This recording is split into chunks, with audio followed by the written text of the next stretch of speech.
Yes, sir. Ilagay na po. Start.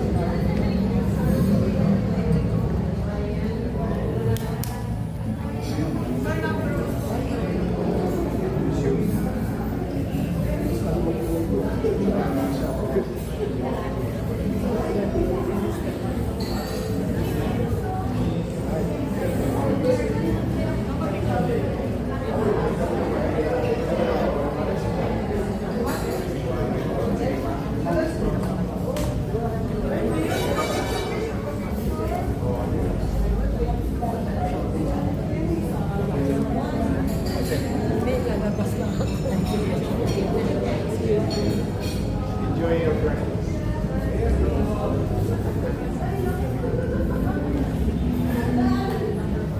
God first.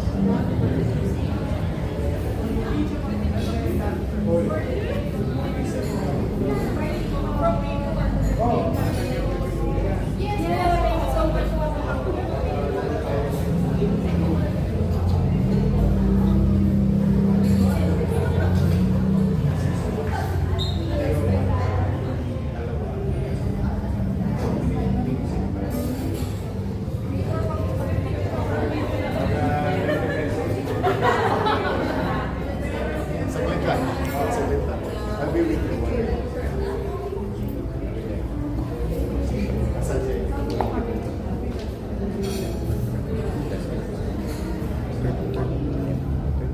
Okay. Thank you.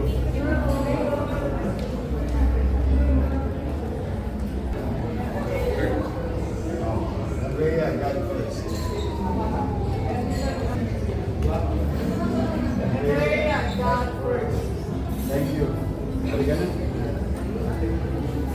See you. Honorable Sharon Faith Clarkie. And also to be awarded Director Roel B. Of Human Settlements, Urban Development, Certificate of Appreciation. This certificate is proudly presented to in grateful recognition of your invaluable contribution as a special guest and speaker during the 30th Enria di Sud National Convention with the theme Building the Future Integrated Governance, Sustainability and Innovation in the Philippine Real Estate and Environment. Held on May 13 to 14 at Bayview Park Hotel, Rojas Boulevard, Ermita, Manila, Philippines. Your expertise, insights, and dedication have greatly enriched the convention and inspired real estate professionals toward excellence, sustainability, and innovation given this 13th day of May 2026. Signed by Consultant Jovi Francis W. Tupaz, Executive Vice President, Overall Convention Chairman, Consultant Imelda C. Magtoto, Board Chair Lady, Consultant Lourdes Bernadette B. Carlos, Vice President Internal Convention, Vice Chair Lady, and Maria Loren D. Sales, our National President. Thank you very much. And let's have a photo opportunity with our awardees. Thank you so much. And we welcome now the arrival of our Honorable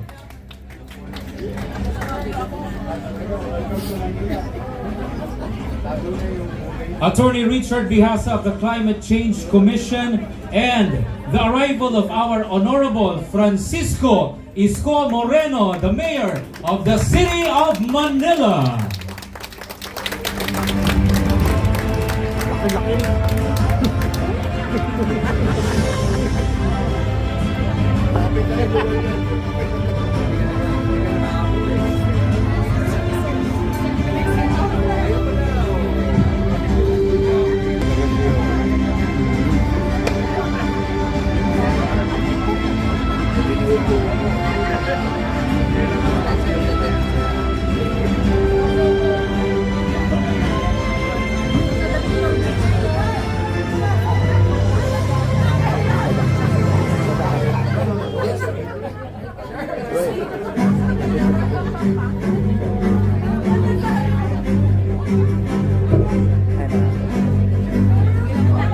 Ladies and gentlemen, please settle down so we could proceed with the formal talk of our guest speaker. Please settle down. Thank you so much. Nandito po yung artista sa harap po ng stage. Ako po yun. Please settle down. Settle your cell phones. We're on conducting our convention. You'll have the photo opportunity later with our guest speaker. Let's welcome first our guest speaker in front of our stage. Thank you. And may we call on now to introduce our guest speaker, one of our guest speakers this morning. May we call on our ENRIA past chairman and president and concurrent advisor to introduce our guest speaker, Mr. Benigno T. Cabrioto Jr.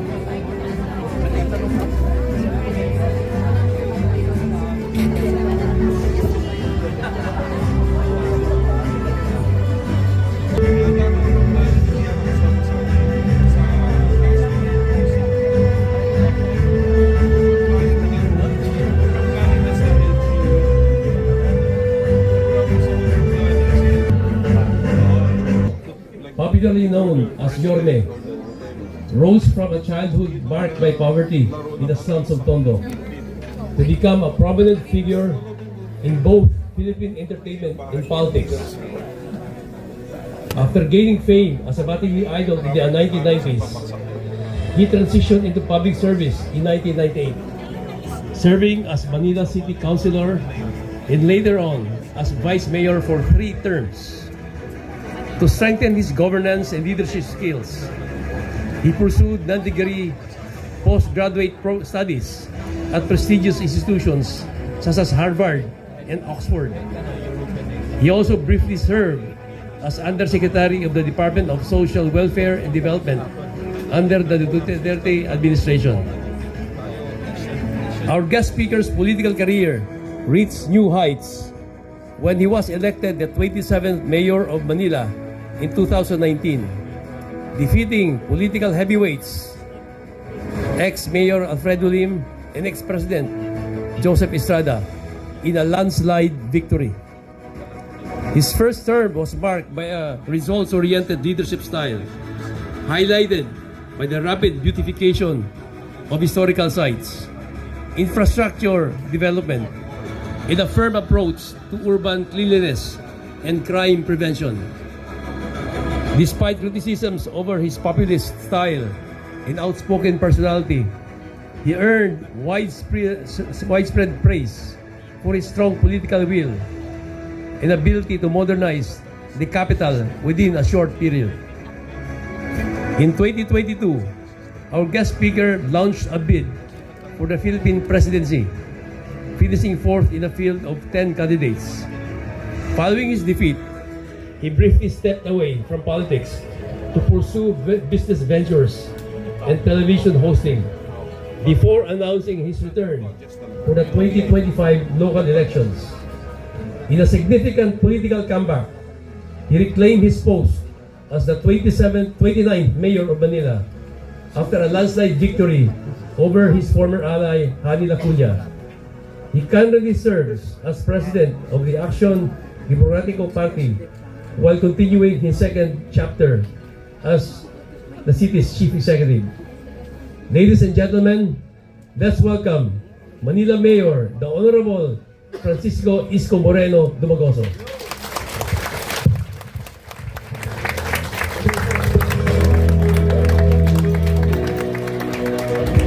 Maupo po kayo.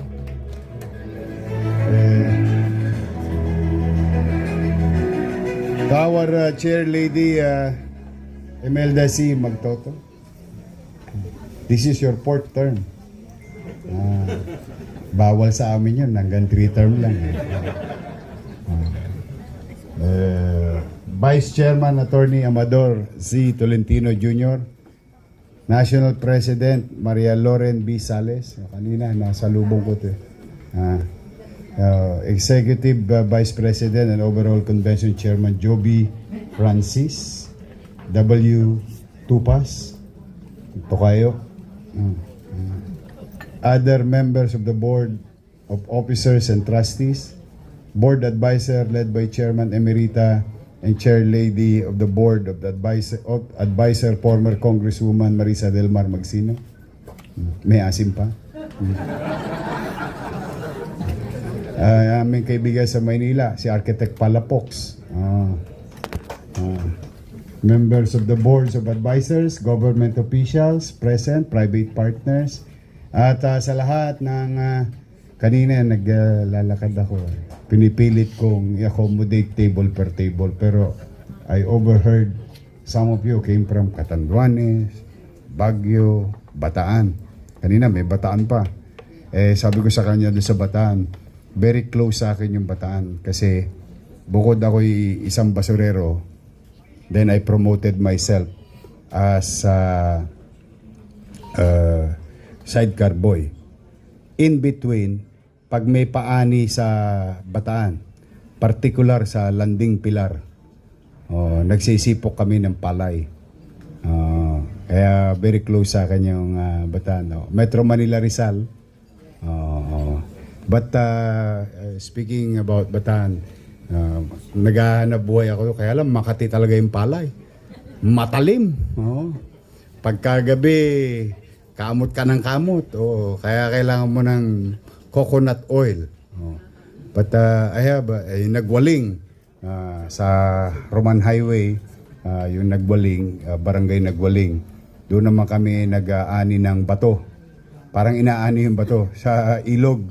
Kasi inaakyat yun sa flatbed, tapos gagawin yung graba. Igagayak, dudurugin. So very close sa akin yun, landing pier. In fact, Pampanga chapter, lahat nagtatasan ako Lahat kayo binabati ko. But I just wanted to special mention lang yung mga nagsabi ng kanilang lugar.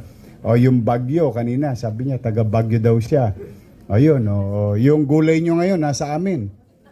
Nandiyan dyan. Kasi we encourage local government, especially producing agri-products, to have an opportunity in Manila to meet institutional buyer. On top of, siyempre, nakikinabang kami as Manileño. Pag galing Nueva Ecija, Benguet, yung Ilocos, kakatapos lang. Pag yung mga produkto na yaon ay nakakamit namin sa Maynila, pinakikinabangan ng mga Tagalungsod. Kasi ang mura. Kung sa supermarket, ang sili, pwede nang gawing alahas, sa sobrang mahal. Dito, nakakamit namin na mura. At the same time, we give opportunity for our farmers na magkaroon ng access sa institutional buyer like Bayview Hotel. Kasi kung makakadirekta, mas malaki tipid ng institutional buyers, opportunity for the farmers, at the same manner, malaki ang taxes namin pagdating ng December 31. Kasi malaki kinita ng negosyo. So, binabanggit ko lamang sapagkat excited ako maparito. Dala ng, sabi ko lagi, kahit sa mga hotel, sabihin mo dyan sa mga nagko-convention, basta dito nila gagawin sa Maynila, bibisita ako sa kanilang convention. As a show of support and welcoming you to the city of Manila. Nowadays we have a campaign in our tourism, local tourism campaign.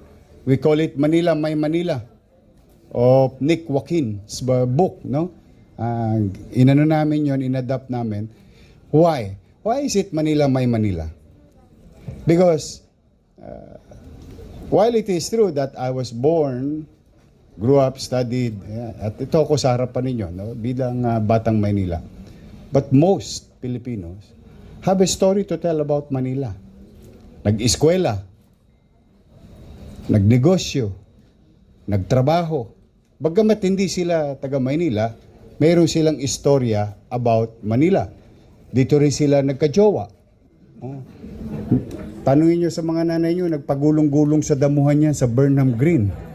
Nung araw. Na nahuhuli pa ng WPD sa gabi. Maraming kasaysayan ng maraming Pilipino tungkol sa Manila. So we wanted to share Manila to everyone. That's why you can call Manila, My Manila. Even though you're not Manileño. Plus the fact that it is the capital of the country. It is a window of opportunity, like your organization. Oh, kung, ewan ko po, kung nasiyasat nyo na po, I think, modesty aside, during our first term, and now second term, itong another term, first term ulit, baka magaya ko yung termino ninyo, maging 4 na termino. May awa ang Diyos. First time that the local government unit wholeheartedly confronted a social perennial problem in a highly urbanized city like Manila with regard to urban settlers. Kasi katulad ng nanay ko, ewan ko kung may waray-waray dito. Yung kababayan ng nanay ko, waray-waray. May antike nyo ba rito? Antike? Karaya. My father is from Antique, my mother is from katulad ng nanay ko, nagpunta ng Maynila, pumasok sa isang pamilyang abogado sa Tondo, nagkasambahay siya. Tapos nadali ng tatay ko, at ako ang bunga. Mahaba, malaki ang pamilya namin eh. Nanay ko, tatay ko, ako, nanay ko, tatay ko. Solong tagapagmana ko ng malaking lupain sa Tondo. Bulo bundukin. Umuusok pa. Nakakita siya ng lote called Arten. Very famous Arten. Na highway. Yung road 10 na yan. Itong dinulo ng Roas Boulevard. Dahil galing sa probinsya, magaling sa agrikultura. Nagtanim ng talbos ng kamote. Siyempre, kailangan mo barikadahan yung tinanim mo. Tapos, kailangan niya ng upuan.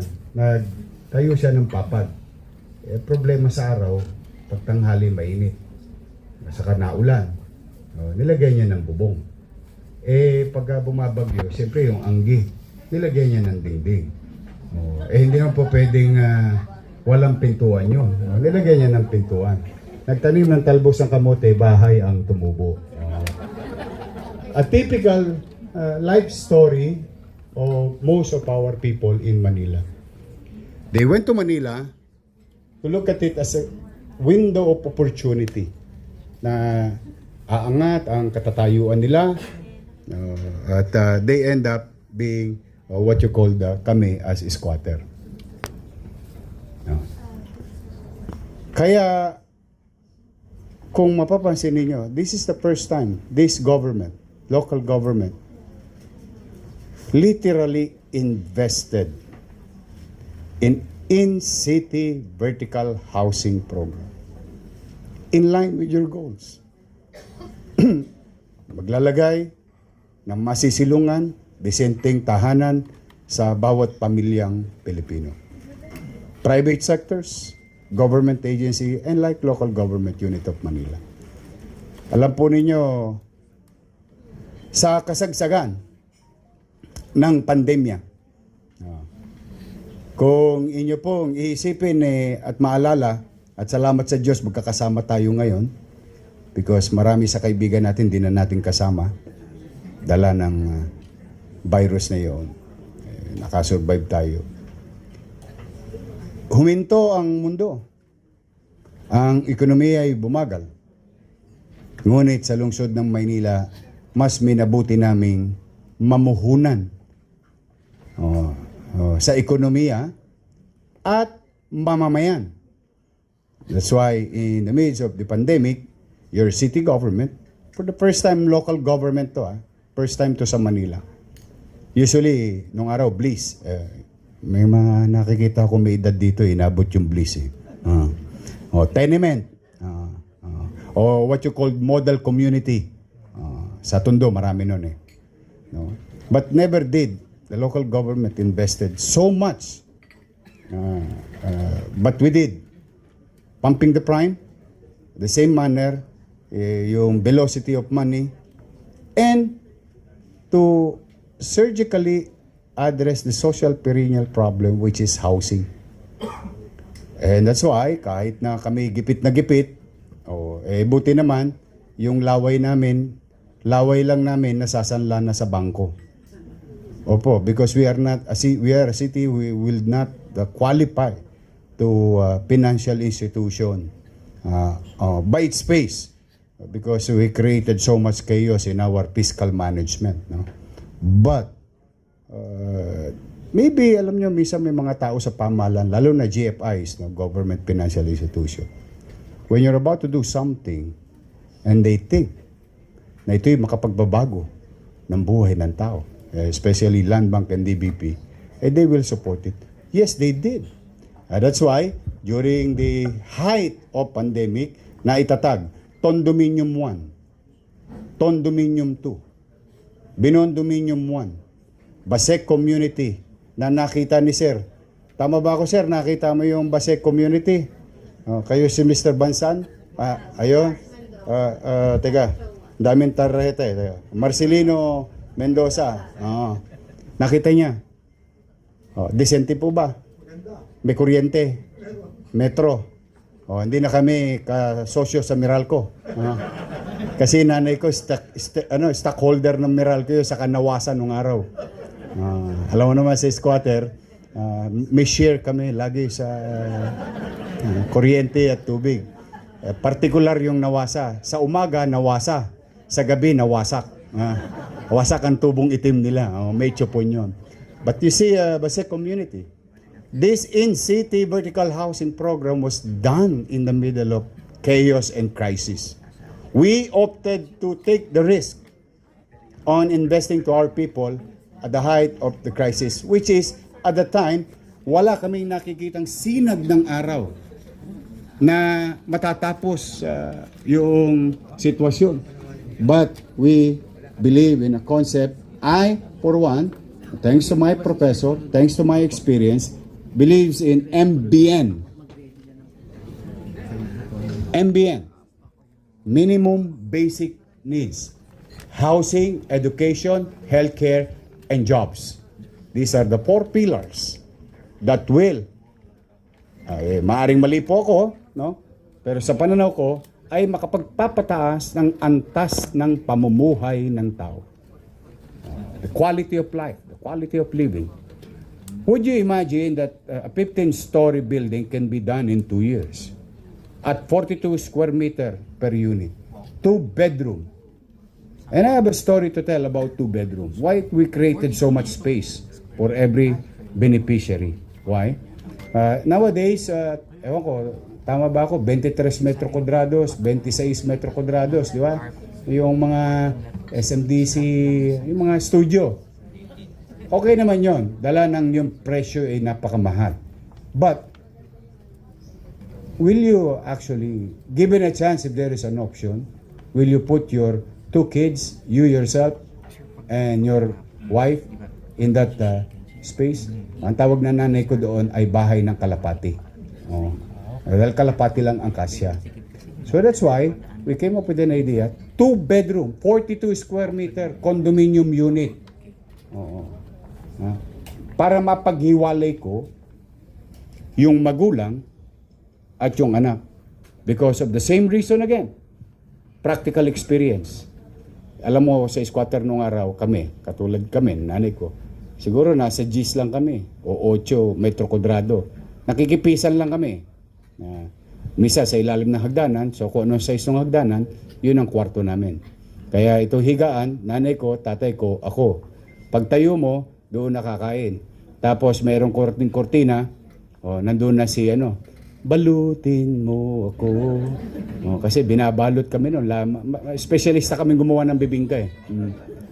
Dahil wala kaming banyo. No? And hindi nyo pala nakuha yung balutin nyo. Nag 56 kbps kayo. But, kaya kung bakit minabuti kong gano'n, kasi na sa karanasan ko, minsan yung mga magulang, lalo na yung mga tatay, pag nakausap na si San Miguel, medyo nagiging malikot na sa materiales puertes.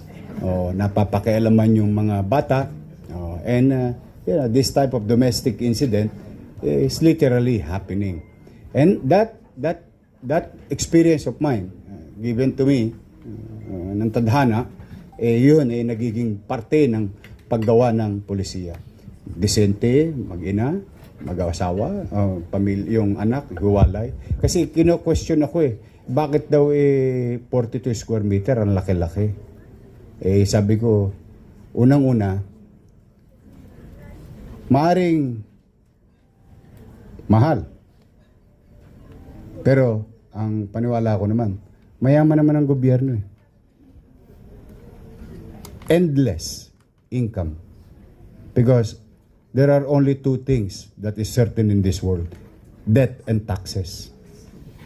You have to be creative. Palafox has to be creative to make money out of it. Skills, talents. Yeah? Kailangan, kayo. Ang gobyerno wala. Tatanghod lang pag December 31. Sa ayaw sa gusto ninyo, ipadadala nyo sa amin yung pinaghirapan ninyong pera. Because of you need to pay your obligation to the state and the city as business and individual. So ibig sabihin, unlimited yung pera. Ang mali lang yung paggasta. Doon lang nagkakatalo. Kaya sabi ko, kung gagawa rin lang naman tayo, which is napakahirap, and you know better than me on how to build vertical housing, or especially in-city vertical housing. Napakamahal, komplikado, masikip, and all the challenges. And it's very expensive. But, alam mo, pag nakita mo naman yung ngiti ng pamilyang benepisyaryo, napawi na lahat ang gastos, puyat, pagod ng pamahalaan. Sapagkat ibinabalik natin ang dignidad ng pamilyang Pilipino. Dignity. Housing is ang pabahay ay isang parang milagro sa buhay ng isang mahirap na tao. Kasi parang ang hirap makamit. 8 oras araw-araw and so on and so forth. Lahat ng abilidad ginamit mo pero ang hirap makabili ng bahay. Dahil sa talagang mahal. That's why, bilang squatter, nangarap na magkaroon ng sarili, akala may mapaglaro ang tadhana. Ako'y nangangarap lang na magkaroon kasi sinabi ng nanay ko, Scott, French word, na pagka ikaw nakaayos na, ang unahin mo, bumili ka ng bahay. Umulat, bumagyo, magkaroon ng delubyo, may masisilungan ka. That's what my mother told me. No? Kaya kung bakit ako'y excited na pumunta rito sa inyong convention, kasi pare-pareho tayo ng pananaw. Makapagbigay ng desente at maayos na pabahay sa ating mga kliyente. In my case, as sa aking mga citizen. And bilang squatter, pangarap mo lang magkaroon. Kalahin mo talaga kung di mapaglaro tadhana. Ikaw pa yung nagbibigay. Di ba? What? Mapaglaro talaga. Alam mo, ang Diyos maraming pamamaraan. So I'm happy and honored and humbled to share to you thousands of families already benefited because we did not stop. We continue to build Pedro Hill Residence, San Sebastian Residence, and San Lazaro Residence. Hindi na lang 15 story, 20 story na, may swimming pool pa. Wow!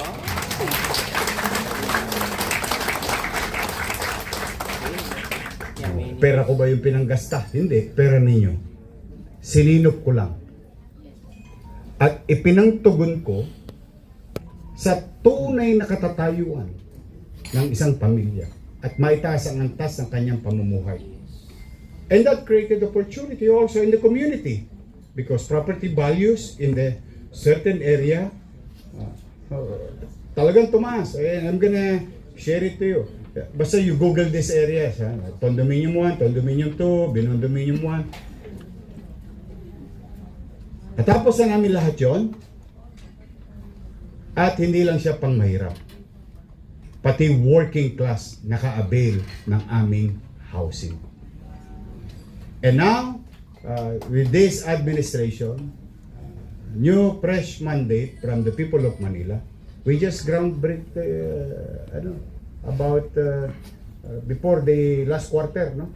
Nung taon ng 2025. Hindi pa ako nag-iinit sa upuan para na sinisilihan ng WEPAX ko na itayo namin yung long-term plan namin na ituloy.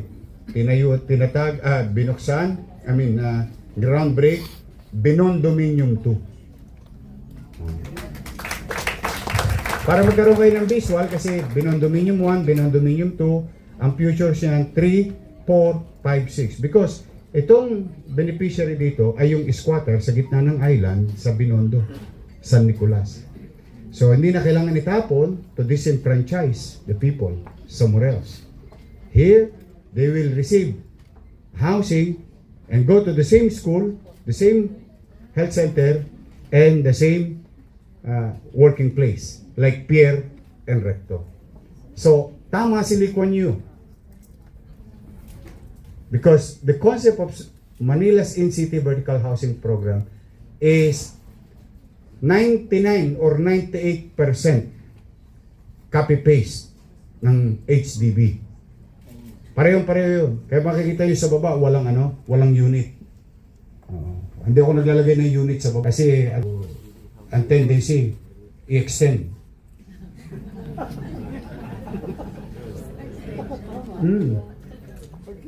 Kaya may sense si LKY eh. Kaya hindi niya nilagay ng unit. Gusto niyo sa Singapore, walang unit. Still, nakikita mo yung poste. Kaya I'm happy to share, in line with your goals and aspirations as organization and businesses, your city government will continue to invest to this program, in-city vertical housing program. We will not stop. Bagamat I just, 3 taon na kong nawala, our fiscal situation went down to the drain, no? Or to the dogs, and we're curing it. Rest assured, we'll bring back the way we manage taxes and resources of the government during my first term, and we're going to recover by 5 years, no? With that grave fiscal mismanagement. But that's not your problem. That's my problem as mayor. We'll cure it, but we will continue. Binondominium 1, now Binondominium 2. O, saan ka ngayon nakakita? Dati squatter. Ngayon pagpasok, 15th floor please. Saan kayo nakakita? Nagbabaha, flood control. O, baha. Sabi nung aking mga beneficiary, kamusta kayo dyan? These are the type of, I'm kidding aside, yung ligaya ng utaw, na siya'y may masisilungan. MBN, housing, education, healthcare. We build hospitals, fully air-conditioned hospitals. 10-story fully air-conditioned hospital ng Maynila. Malapit lang dito. Kaya tabi nun, tinatatag naman namin. Pamantasan lungsod ng Maynila College of Medicine. Yung lumang ospital, dinudurog ko ngayon. Kasi yun ang endgame dun eh. Ospital, yung lumang ospital, durugin, gamiting eskwelahan para magkaroon ng espasyo ang PLM sa College of Medicine. Albert Elementary School. Mamaya, pagpunta nyo sa top avenue, tinan nyo, Manila Science High School. Albert, magsaysay, nirevive ko. Pero mo, 3 taon ako bago umalis, 5 palapag na. 3 taon natapos, 5 palapag ako nung bumalik eh. It's supposed to be 10-story. Almario Elementary School. Why are we building so much space vertically? Because in a highly urbanized setting, and you know better than me, space is very expensive and rare commodity, like Metro Manila, and particularly Manila. So rest assured that your city government, kung meron mang nagbabayad ng buwis dito sa negosyo nila, Pumanatag kayo, pipilitin namin maging masinop at episyente sa paggasta. Yung nakikita ninyo dito sa harap ng Bayview, makikita ninyo yung mga open green space. Nandito yung ano namin meron kaming study rito Makikita nyo yung mga bamboo dyan. Yan yung pinepeg namin. It's going to be all over the city of Manila, 100,000 of it. And this year, in this open green space, clean, maayos, panatag, mga additives yun ng pamamahala ng inyong lungsod ng Manila. But we will focus on developing family. And unang-una, bubong na masisilungan. Yung ama or ina, papasok dahil may trabaho. Yung atabs, may maayos na eskwelahan. Pag nagkasakit ang pamilya, may maayos na ospital. After that, bahala na sila. Hindi naman po pwedeng lahat na lang isinubo ng pamahalaan. Nagigets nyo? I will focus on what matter most to every family, especially these basic needs. Then the rest is, yung bata, siya ang sasagot sa kanyang asignatura. Yung tatay at nanay, siya papasok sa empleyo ng maaga at maging epesyente siya doon bilang empleyado. Pag sila nagkasakit, wala silang tosgas. In fact, baka sino maraming minahal dito? Pasa kami. Umami na kayo. Maraming minahal. Kasi baka may sakit na kayo sa puso. Napagod ang inyong mga puso. I would like to inform you, because this is new, while it is old, because I bought this machine during my first term. Nung nawala ako, hindi pinatakbo. O what you call cat lab. This delivers the first and only local government unit. Time's up. Sensya na kayo, inimbitahan niyo ako Hindi kasi sayang baka mamaya atakin kayo sa puso. Yeah. You know how much? PHC, Philippine Heart Center, angioplasty, easily 1 million. Easily. Angiogram, 50,000-80,000. Go to Manila. Ni-revive ko, binuhay ko, thanks to our doctors and professionals, medical professionals. And we have an active angiogram. And recently, we qualified conducting angioplasty.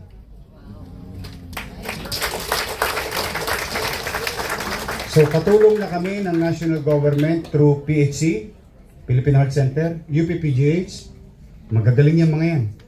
Meron na kayong pangatlong option. Kaya alam ko minsan sumasakit ang inyong puso at nagdurusa. Baka lumala. Patusok nyo sa amin, sisilipin namin. Kung maluwag pa ba yung mga ugat-ugat. Pag may bara, tirahin namin. Our two patients, successful patient, angioplasty. Cost each, 975,000. Total bill? Zero.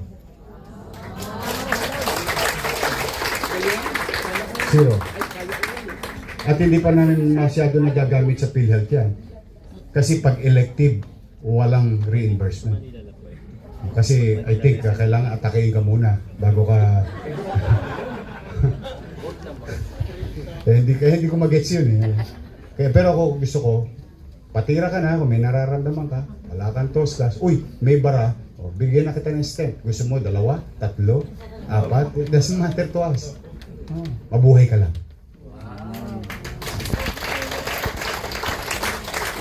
Mabuhay ka lang. Kaya di bali magkanda ubos-ubos ang pera namin. Basta mapakinabangan ng tao.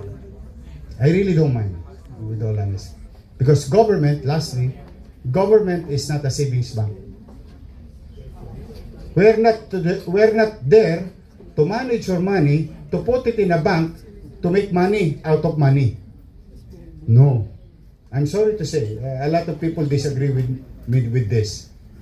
But I'd rather be wrong doing this. Ang pera ng tao, hindi inilalagay sa bangko para tumubo at masabing marami kang savings. I would rather hear a government who took a loan. Why? Kasi maabilidad yung gobyerno na yun.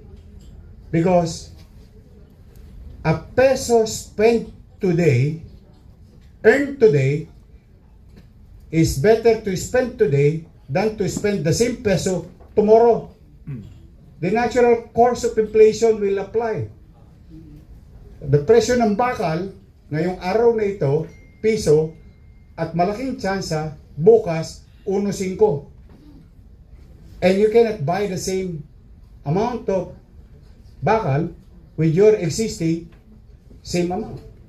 Kaya very particular ako na kaya ko sinasabi nag-i-invest kami if we can acquire so much resource as long as we can pay.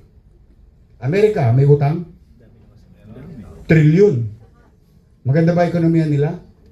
Nagulat nga ako, may gera na, tumataas pa ekonomiya nila eh. Sila lang yata nakikinabang sa gera nito eh. I mean, you have to give it to them. I don't know how they're doing it. If mga matatayog na bansa, may utang? Hindi ka naman pautangin ng bangko, hindi ka naman kaya magbayad. I mean, let's be honest to ourselves. That's why I really wanted people should, leaders should spend money as fast as he or she can. Because you may lose money, you may gain money. But when you lose time, you cannot buy back time. And when you lose opportunity, I hope opportunity will come again. But there is no guarantee. So if you miss these things, that's it. That's why I always tell everyone, okay na iinggit na marami silang pera. Kita mo naman, squatter nila, 5-5. Tayo marami eskwela, marami tayong squatter. Pero sigurado ako, libo-libong pamilya, tumaas ang kalidad ng pamumuhay ng tao. So, that's why I hope this kind of message will be sent to other leaders. Huwag kayong mahihiya sa taong bayan kapag kayo'y nangungutang. Sabi ko nga nung kasagsagan ng pandemya eh. Kaya maglala, mga batang Manila. Pag ako, wala nang mapiga sa bimpo, nakita niyo yung relo ng City Hall, ipatatas ako yan kay Tambunting, makarawos lang tayo. Which we did. 700,000 families, buwan-buwan kumain. Kasagsagan. 8 months. See? Kaya po, sa pabahay, naniniwala ako. Naniniwala na ako na kapag dyan namuhunan ng gobyerno, yung economic return yan, easily 10 folds. You know how much they're paying in city vertical housing program in Manila? 42 square meter with swimming pool, may auditorium or function hall, 2,000 pesos.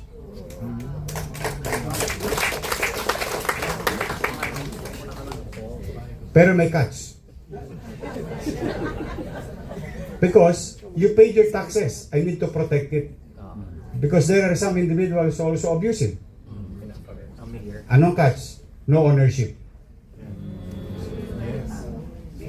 Not even rent. I'll share you an idea, baka magamit nyo rin. May share nyo sa inyong mga alkalde. 2,000 pesos a month. No ownership, but there is virtual ownership. Habang nabubuhay ka at tinutugunan mo yung 2 bulig buwan-buwan sa gobyerno, walang makapagpapalaya sa iyo. Nagpantay na ang paa mo. The rules on family code under the rules of succession will apply. Yung pamilya mo ay mananatili na benepisyaryo ng pabahay ng Maynila.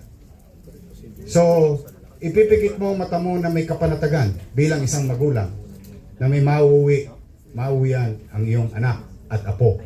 Now, what happened to 2,000 pesos? Isang araw, lumago ka na. Dahil yung dating nagbabayad ka ng 8,000 na upa, dahil kay nangungupahan at nagbenepisyaryo ng in-city vertical housing program ng Maynila, nakatipid ka ng 6 na bulig. At yung 6 na bulig mo, maabilidad ka. Hindi ka bumili ng iPhone. Masaya ka na sa Oppo. Hindi ka namuhay ng marangya. At ginamit mo yung katipiran or savings sa mga instrumentong makapagpapalago pa ng iyong pinaghirapang salapi. Then, lumago ka, umalis ka na. Aalis ka na at isosurrender mo na yung unit. Lahat ng hinulog mo, isosoli ko sa'yo.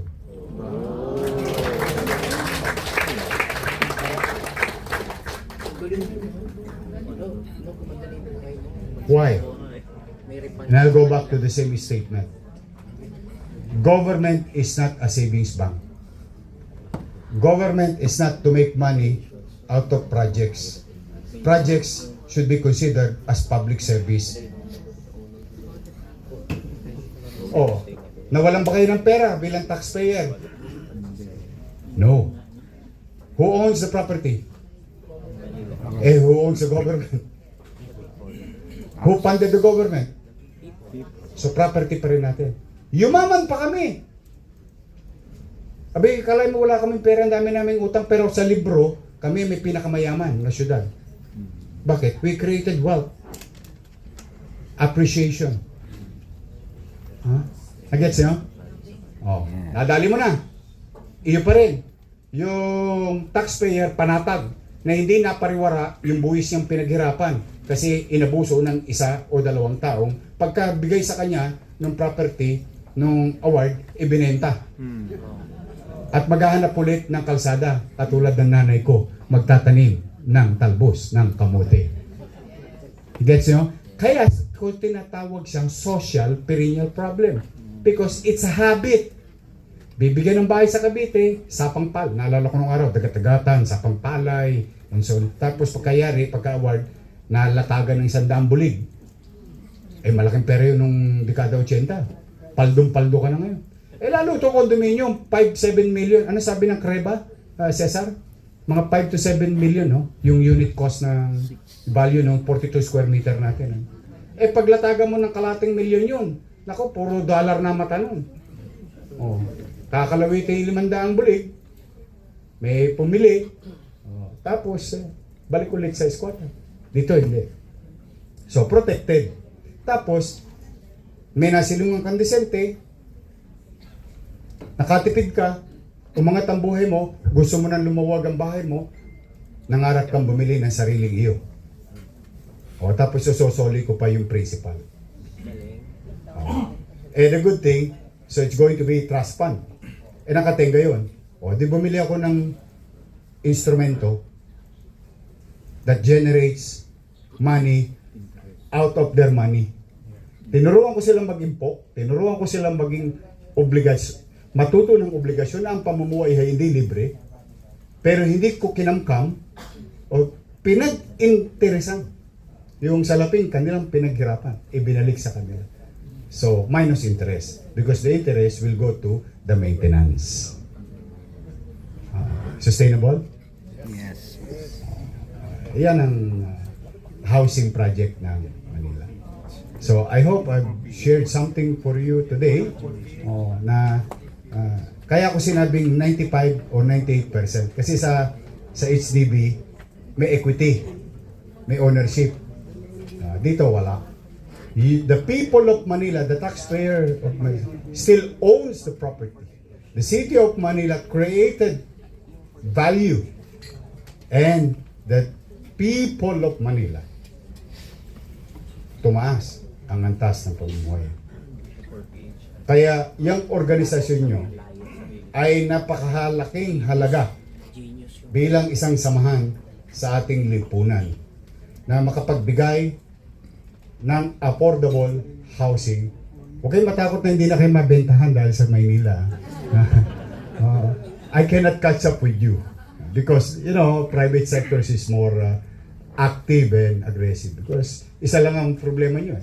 Magtayo ng bahay at magbenta ng bahay. Tama, mali. Ako marami. May ospital, gamot, police, dugyot, kriminal, tolonges, every single day. So, rest assured, as a matter of some level of assurance, in the city of Manila, we'll continue to align ourselves with your national goal, your organization. and the National Government School. Pabahay. Pabahay. Pagbabalik ng dignidad sa pamilyang Manileño o Pilipino.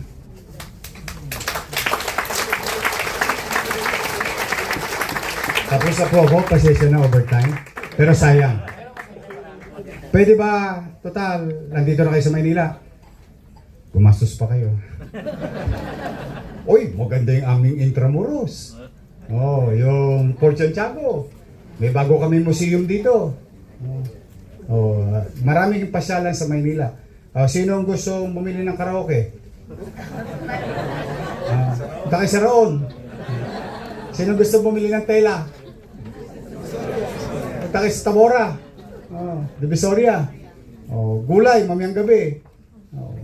Marami kayong mabibili sa Maynila. Sa Maynila, we don't produce anything.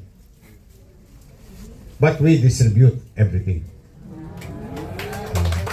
Kaya, muli, welcome po kayo sa Maynila at gumasta pa kayo ng marami nang umunlad ang aking mga negosyante sa lungsod at sila'y makapagbigay pa ng additional na trabaho sa mamamayan at pagdating ng December 31, we'll send them the bill. Magandang umaga po. Pagpalain nawa kayo ng Pong May Kapal. Maraming salamat. Manila, God first. Thank you.